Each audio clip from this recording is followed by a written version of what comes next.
PSI ನೌಕರಿಯಲ್ಲಿ ನನ್ನ ಹೆಸರಿದೆ. ಈ ಸದ್ಯ ಆರ್ಡರ್ ಬಂದರೂ ಬರ್ಬೋದು. ನೋಡತ್ತಿಗೆ ನೀನೇಕೆ ಮಂಕನಾಗಿ ಕುಳಿತಿರುವೆ? ಮೈಯಲ್ಲಿ ಹುಷಾರಿಲ್ಲವೇ? ಚೇಚೆ, ಹಾಗೇನಿಲ್ಲ. ಸುಮ್ಮನೆ ಮನೆಯಲ್ಲಿ ಕುಳಿತು ಒಬ್ಬರಿಗೆ ಬೇಜಾರಾಗಿತ್ತು. ಅತ್ತಿಗೆ, ನಾನೊಂದು ಮಾತು ಕೇಳತ್ತಿಗೆ. ಕೇಳಪ್ಪ. ಯಾಕೆ ಈಗಿನ ಅತ್ತಿಗೆ ಮೇಲೆ ಸಂಕೋಚವೇ? ನೋಡಮ್ಮ, ನೀನು ತಿಳಿದವಳು, ಸುಸಂಸ್ಕೃತಳು, ಮೇಲೆ ಸದ್ಗುಣಿ, ಮೇಲಾಗಿನ ನನ್ನದ ಧರ್ಮ ಪತ್ನಿ, ಈ ಮನೆಯ ಭಾಗ್ಯ ದೇವತಿ. ನೋಡಮ್ಮ, ಹಿಂದೆ ಕಾಲೇಜಿನಲ್ಲಿ ನಡೆದ ಘಟನೆ ಮರೆತು ನಿನ್ನ ಹತ್ತಿನ ಹುಟ್ಟಿದ ಮಗ ಎಂದು ಜೋಪಾನ ಮಾಡಿದ್ದು ನಿನ್ನ ಕರ್ತವ್ಯ. ಹೆತ್ತ ತಾಯಿಯಂತೆ ನೋಡಿಕೊಳ್ಳುವುದು ನನ್ನ ಕರ್ತವ್ಯ. ನೀನು ಮುಂದೆ ಕೂಸಿನ ತಾಯಿಯಾಗೋಳು.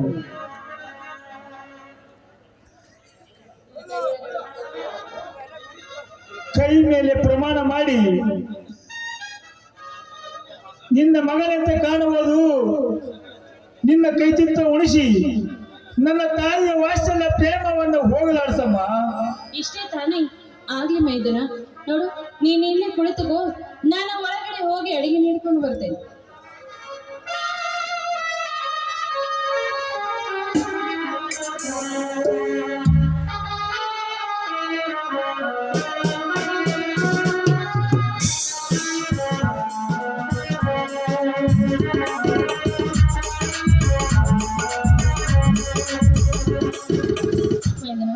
ನೀನು ಇಷ್ಟದಂತೆ ನಾನೇ ನನ್ನ ಕೈಯಾರೆ ನಿನ್ಗೆ ಊಟ ಮಾಡಿಸ್ತೇನೆ.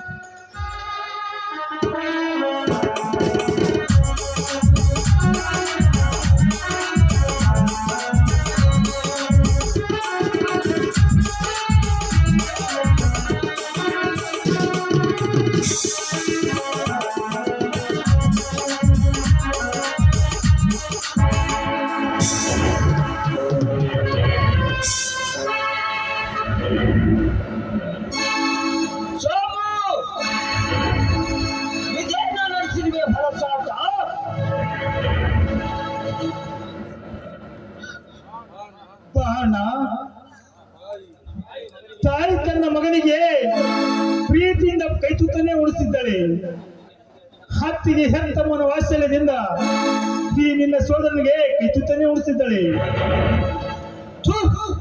ಬಂದು ದ್ರೋಹಿ, ನಾನು ಬಂದಿರುವುದು ತಿಳಿದು ತಾಯಿಯ ಮಗವಿನ ಹೋಲಿಕೆ ನೀಡಿ ನನ್ನ ಕಣ್ಣಲ್ಲಿ ಮಣ್ಣೆತ್ತಿರುವೆಯಾ? ನೀನು ಇಂಥವನಾಗುವೆಂದೇ ನನಗೆ ಮೊದಲೇ ತಿಳಿದಿದ್ದರೆ ನೀನು ಚಿಕ್ಕವನಿದ್ದಾಗಲೇ ನಿನ್ನ ಕತ್ತು ಹಿಚಿಕೆ ಬೆಳೆದಿದ್ದೆ. ಏನೇ ಬಿಕಾರಿ ಹೆಣ್ಣೆ, ನಿನ್ನನ್ನು ಕಟ್ಟಿಕೊಂಡಿದ್ದು ಬೀದಿ ನಾಯಿಗೆ ತಂದು ಜೋಪಾನ ಮಾಡಿ ಮುಷ್ಟಾನ್ನ ನೀಡಿದಂತಾಯಿತು. ಮನೆಗೆ ಎಲುವು ಕಡಿಯುವುದನ್ನು ಬಿಡುವುದಿಲ್ಲ. ಅದರಂತೆ ನೀನಿರುವೆ. ನನ್ನ ಪತ್ನಿಯಾಗಿ ಬಂದು ನನ್ನ ಮನೆಯ ಅನ್ನ ತಿಂದು ನಾನಿಲ್ಲದಿರುವಾಗ ಮತ್ತು ಮೈದುನ ಜೊತೆ ಕಾಮದ ಆಟ ಆಡುತ್ತಿರುವೆಯಾ?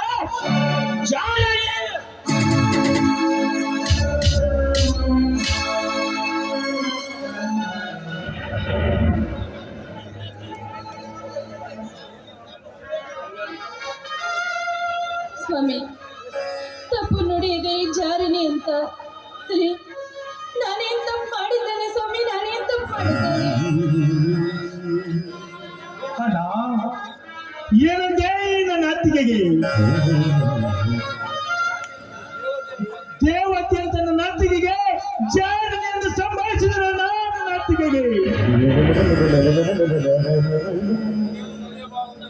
ಇಲ್ಲೇನು ನಡೆಯಬಾರ್ದಂತ ಘಟನೆ ನಡೆದಿಲ್ಲ. ಮನೆಗೆ ಬಂದವನು ಈ ರೀತಿ ಮಾತನಾಡಬೇಕಾದ್ರೆ ನಿನಗೆ ಹುಚ್ಚಿಡಿದಲ್ಲ.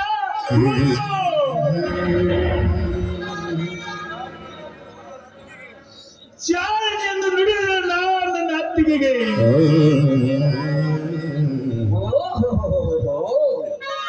ಮಹಾಸತಿ ಅನುಸಯ್ಯ ಇವನಪ್ಪ ಸತ್ಯ ಹರಿಶ್ಚಂದ್ರ. ಮನೆ ಮೂರ್ಖ, ನೀನು ಪಶು ಜಾತಿಯಲ್ಲಿ ಹುಟ್ಟಬೇಕಾಗಿತ್ತು.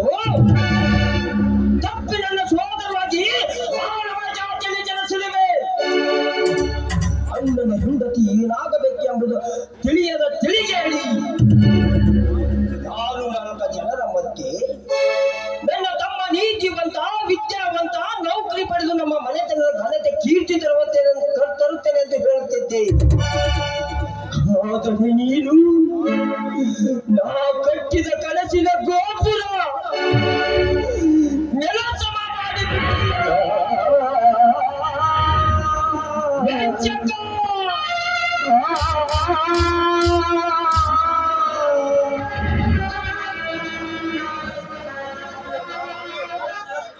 ಹೊಡಿ ಅಣ್ಣ ಹೊಡಿ, ನಿನಗೆ ಸಾಕಾದ ತನಿಖೆ ಹೊಡಿ. ಸಣ್ಣ ವಯಲಿಂದ ಅರಗಿಣಿ ಚೌಪಾನ ಮಾಡಿದಂತೆ ಮಾಡಿ ವಯಸ್ಸಿಗೆ ಬಂದ ಮೇಲೆ ಸಂಶಯಾಸ್ಪದ ಪಟ್ಟು ಹೊಡಿತಿರುವಾಗ ನಿನ್ನ ಮನಸ್ಸು ತೃಪ್ತಿಯಾಗೋರಿಗೆ ಹೊಡಿ.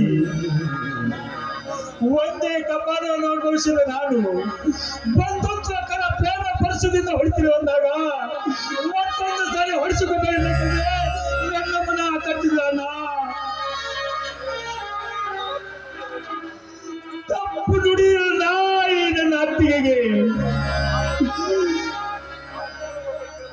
ನಾನು ಕೀಳ್ಮಟ್ಟಕ್ಕೆ ಇಳಿದು ಬಂದ ದ್ರೋಹಿಗಳಂದು ಈ ಸತಿ ಸಾಯಿದಿಗೆ ತಪ್ಪು ಮಾತನಾಡಿದಕ್ಕೆ ನಾನೇ ನಿನ್ನನ್ನು ಕ್ಷಮೆ ಕೇಳ್ತೀನಣ್ಣ.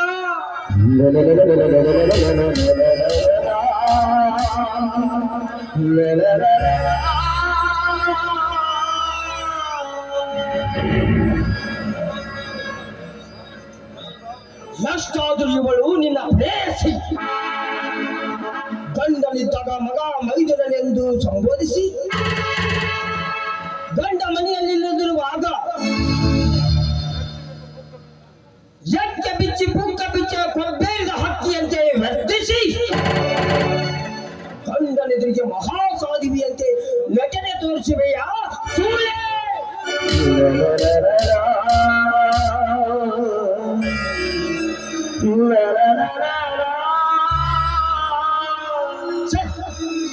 ಇವಳಿಗೆ ಸಾಧುವಿ ಎಂದು ತಿಳಿದುಕೊಳ್ಳಲು ಇದಕ್ಕೂ ಮುಂಚೆ ಅದೆಷ್ಟೋ ಜನರ ವೀರಾಟದೊಂದಿಗೆ ಸಂಪರ್ಕ ಇಟ್ಟುಕೊಂಡಿದ್ದಳು ನಾ ಕಾಣೆ.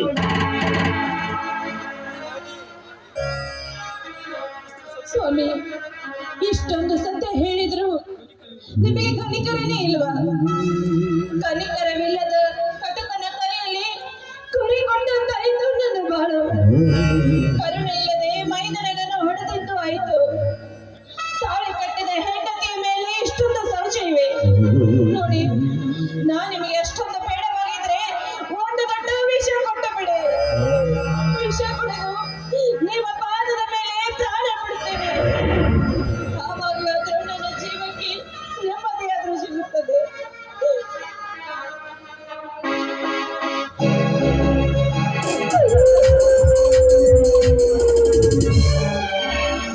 ಏನದು ಮಾವನವರೇ, ಮನೆಯಲ್ಲಿ ಯಾವಾಗಲೂ ರಾತ್ರಂತ ವಿದ್ಯಾಕಾಂಡವೇ ನಡೆದಿರುತ್ತೆ. ಹೌದಪ್ಪ, ನನ್ನ ಮನೆ ಎಂದರೆ ಕುರುಕ್ಷೇತ್ರದ ರಣರಂಗವಿದ್ದಂತೆ. 4 ಜನರ ಮಧ್ಯೆ ಚಪ್ಪಾಳೆ ತಟ್ಟಿ ನಗುವಂತಾಗಿದೆ ನನ್ನ ಮನೆಯ ಮಾವು. ನಾನು ನನ್ನ ತಮ್ಮ ಲಕ್ಷ್ಮಣನೆಂದು ಭಾವಿಸಿದೆ. ಆದರೆ ಇವನು ಸುಗ್ರೀವನ ತಮ್ಮ ವಾಲಿಯಂತೆ ಅಣ್ಣನ ಕಣ್ಣಲ್ಲಿ ಮಣ್ಣೆರಚಿ ಅಣ್ಣನ ಹೆಂಡತಿಯೊಂದಿಗೆ ರತಿ ಕ್ರೀಡೆಯಲ್ಲಿ ಮುಳುಗುತ್ತಿರುವೆನೆಂದಾಗ ಇವನು ನನ್ನ ಸೋದರನಲ್ಲ, ಆ ಜನ್ಮದ ವೈರಿ.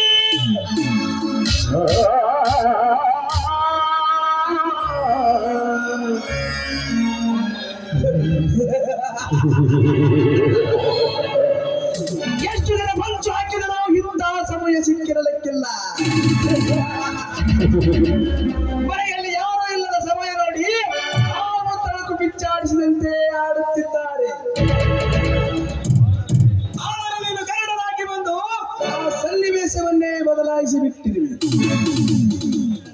ದಯಾನಂದ್, ಇಲ್ಲಿ ನೋಡಿ ದಯಾನಂದ್, ಇದರ ಪ್ರೇಮಿಗಳು ಹೇಗೆ ಹತ್ತಿ ಮುತ್ತಾಡುತ್ತಿದ್ದಾರೆ. ಪಾಪ, ನೀನು ಇವನನ್ನು ಚಿಕ್ಕನಿಂದಾಗ ಬೆಳೆಸಿದ್ದು ಹಾವಿನ ಮರಿಯನ್ನು ಅರಮನೆಯಲ್ಲಿಟ್ಟು ಜೋಪಾನ ಪಡೆಯುವಂತಾಗಿದೆ.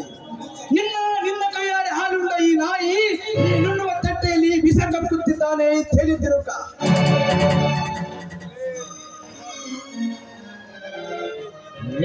ಬೀದಿ ಬಿಕಾರಿ, ನೀ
ನಾನೇ ಮನೆ ಬಿಟ್ಟು ಹೋಗ್ತೀನಿ, ನೀವೇ ಸುಖವಾಗಿ ಬಾಳಿರಿ.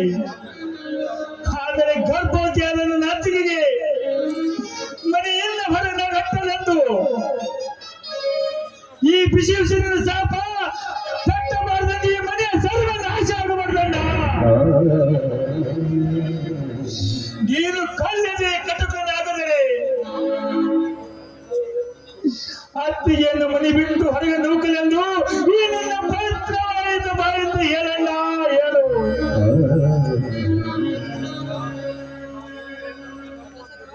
ನಾನು ಏನು ಹೇಳಿದ್ರು ನೀನು ನೆಂಬಂತಿ ಇಲ್ಲ. ನಾನು ಮನೆ ಬಿಟ್ಟು ಹೋಗುತ್ತೀನಿ, ನೀವೇ ಸುಖವಾಗಿ ಬಾಳಿ. ಈ ವಿಶಾಲ ಈಶ್ವರ ಜೀವನದಲ್ಲಿ ದುಡಿದು ಬದುಕುತ್ತೀನಿ. ಆದರೆ ನನ್ನ ಸೋದರ ಹತ್ತವನ ಅಲ್ಲೆಂದು ನಿನ್ನ ಬಾಯಿಂದ ನುಡಿದು ಹೇಳಣ್ಣ, ಹೇಳು.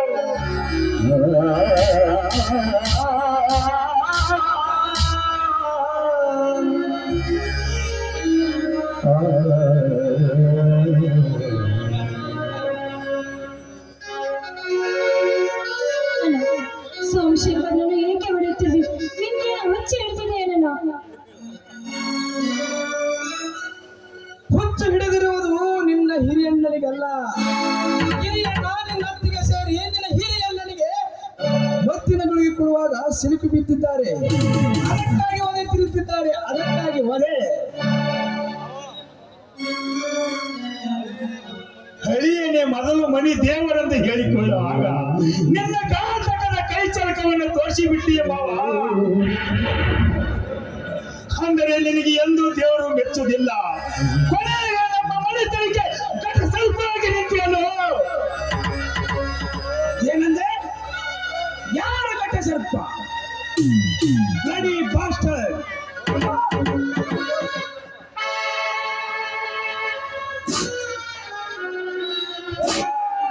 ಸ್ವಾಮಿ, ಸೋಮನನ್ನು ಹೊಡೆಯಬೇಡಿ ಸ್ವಾಮಿ, ಹೊಡೆಯಬೇಡಿ. ಯಾರು ಗಟ್ಟ ಸರ್ಪವೆಂದು?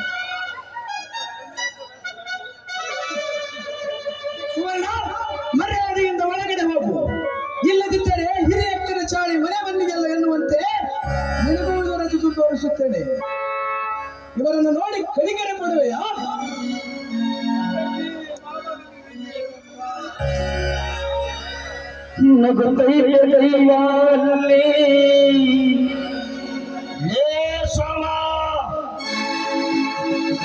ಮದುವೆ ಮುಂಚೆನೆ ಇವಳನ್ನು ಪ್ರೇಮಿಸಿ ಕಾಮಿಸಿ ಮದುವೆಯ ಸಮಯದಲ್ಲಿ ಅಣ್ಣ ಇವಳ ಒಳ್ಳೆಯವಳು ನಮ್ಮ ಮನೆಯ ತನಕ ಹೊಂದಿಕೊಂಡು ಹೋಗುತ್ತಾಳೆ ಎಂದು ಹೇಳಿ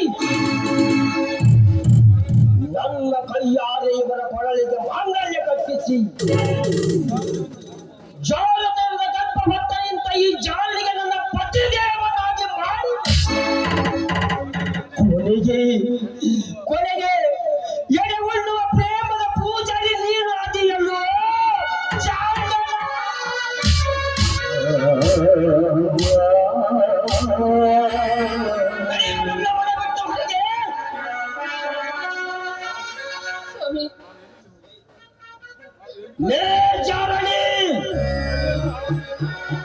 ನೀನು ನಡೆಯವನ ಹಿಂದೆ ಸ್ವಾಮಿ, ಹೋಗುವಂತ ಹೇಳಿದ್ರೆ ನಾನು ಎಲ್ಲಿಗೆ ಹೋಗಲಿ? ನಾನು ಎಲ್ಲಿಗೆ ಹೋಗಲಿ?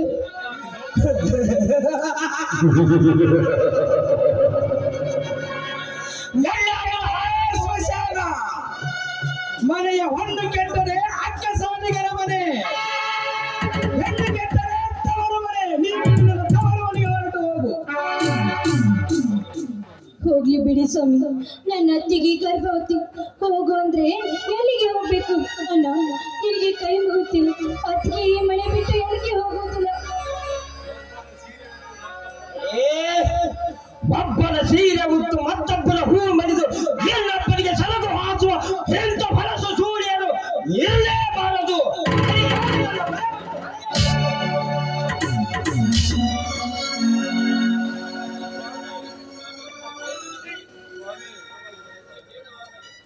ಸ್ವಾಮಿ, ನಿಮಗೆ ಬೇಡವಾದ್ರೆ ಎಲ್ಲಿಯಾದ್ರೂ ಭಿಕ್ಷೆ ಬೇಡಿ ಆದ್ರೂ ಜೀವನ ಸಾಗಿಸುತ್ತೇನೆ. ದಯವಿಟ್ಟು ನನ್ನನ್ನು ಈ ಮನೆಯಿಂದ ಹೊರ ಹಾಕಬೇಡಿ ಸ್ವಾಮಿ, ಹೊರ ಹಾಕಬೇಡಿ. ನೋಡಿ, ಇಲ್ಲಿ ಈ ಮನೆಯಲ್ಲಿ ನೀವು ಚಪ್ಪಲಿ ಬಿಡುವ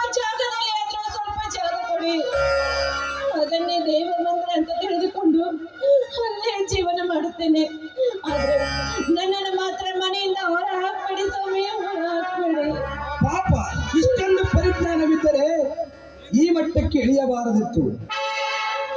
ಗೆದ್ದರೆ ನೋಡಲು ಬಂದಿದ್ದೆ, ಸೋತರು ಆಡಲು ಬಂದಿದ್ದೆ ಎನ್ನುವಂತಿದೆ ಈ ನಿನ್ನ ನಾಟಕ.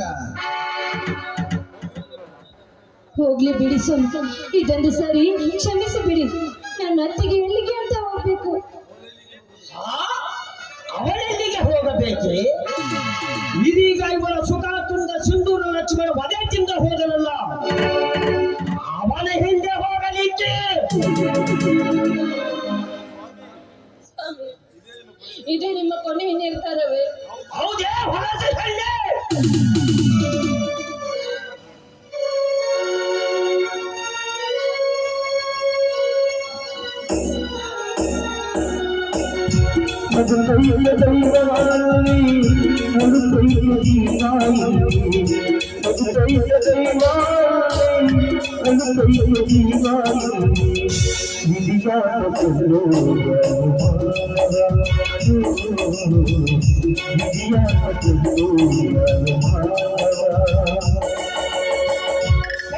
ನಿನ್ನ ಪಾಪದ ಗಂಟು. ಹೊರಟು ನಡೆ, ಮನೆ ಬಿಟ್ಟು ಮೊದಲು.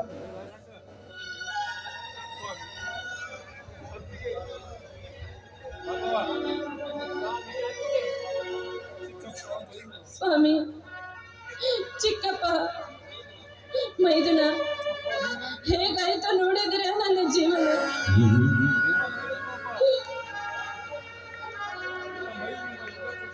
ಏಯ್, ನಿನ್ನ ಮೈದನನ್ನ ನಿಲ್ತ ಬಹುದೂರ ಹೋಗಿರಬಹುದು.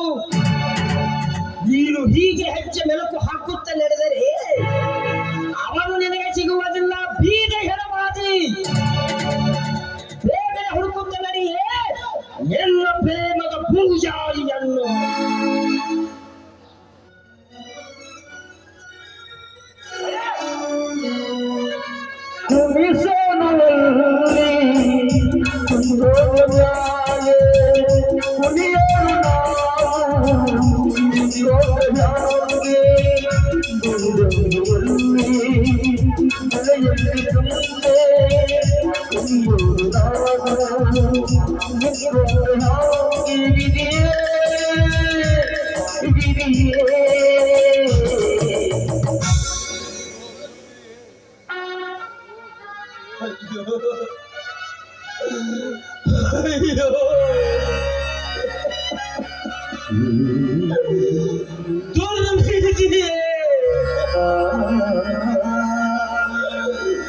ನಾ ಯಾವ ಪಾಪ ಮಾಡಿದನೆಂದು ಈ ಅಪವಾದ ಭರಿಸಿ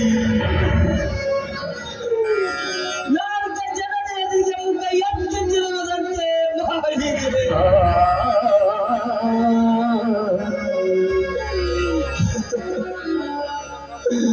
ಒಡ ಹುಟ್ಟಿದ ತಮ್ಮ ಅಣ್ಣನ ಹೆಂಡತಿ ಒಂದಿಗೆ ರತಿಕೆರೆಯಲ್ಲಿ ಮುಳುಗುತ್ತಿರುವೆನೆಂದ ಹಾಗೆ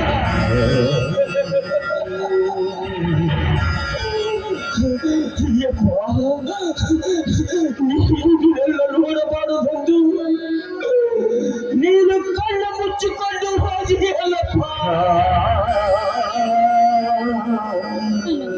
ನೀನು ಮೊದಲೇ ದುಡುಕಬಾರ್ದಿತ್ತು.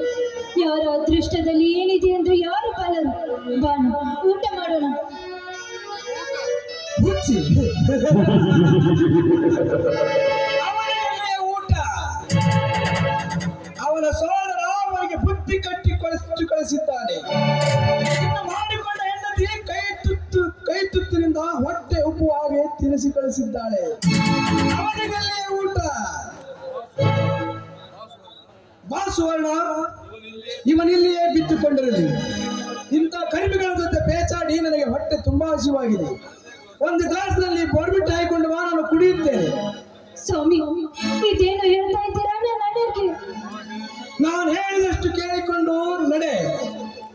ಇಲ್ಲದಿದ್ದರೆ ಅವನು ಬಿತ್ತಿದೆಯಲ್ಲ, ಆ ಮುಸಿರಿ ಅವನನ್ನೇ ತಿಂದು ಬದುಕಲಿ.